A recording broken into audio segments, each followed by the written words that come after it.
আমাদের এই রাস্তা। হ্যাঁ হ্যাঁ হ্যাঁ, প্রতিদিনই যাতায়াত করি। আচ্ছা, দিয়ে কি সমস্যা? এই যে রাস্তায় এই বর্ষাকালের মধ্যে এবার জল জমে যাবে, আর রাস্তা তো প্রচুর মানে হেজা, গায়েতে চাপলেই গা হাতে ব্যথা হয়ে যাবে লোকের, তো আবার প্রচুর ভাঙা, একদম যাওয়াই যাবে না। কোনখান থেকে কতটা? একদম পুরো মানে দাস্তিপাড়া থেকে একবার 7 টাকা।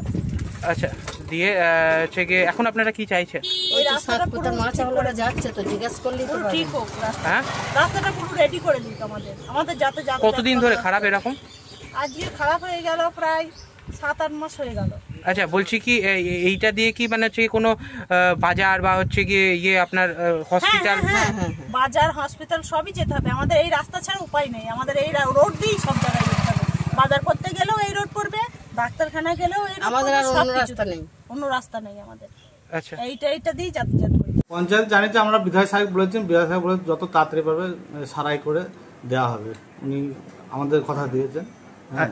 আচ্ছা, মানে রাস্তাটা কি চলাচলের একদমই অযোগ্য? না না, চলাচলও করা যাচ্ছে, সেরকম একটা খুব একটা নেই, রিপেয়ারিং করতে হবে ওটা রাস্তাটা। কতদিন ধরে খারাপ রাস্তাটা? মাস 3 হবে। এর আগে কি হয়েছিল রাস্তা? হ্যাঁ, রাস্তা তো এর আগে তো বিধায়ক সাহেব করে দিয়েছিলেন, তারপর আবার খারাপ হয়েছে? খারাপ হয়ে গেছে। কতটা হবে? আপনার বর্ষার জল ওঠে বলে এটা আপনার কতটা রাস্তা? ওটা আপনার 6 কিলোমিটার হবে। আচ্ছা, মানে খুব শিগগিরই শীঘ্রই কাজ হয়, বিধায়ক সাহেব বলেছেন শীঘ্রই কাজ হয়ে যাবে।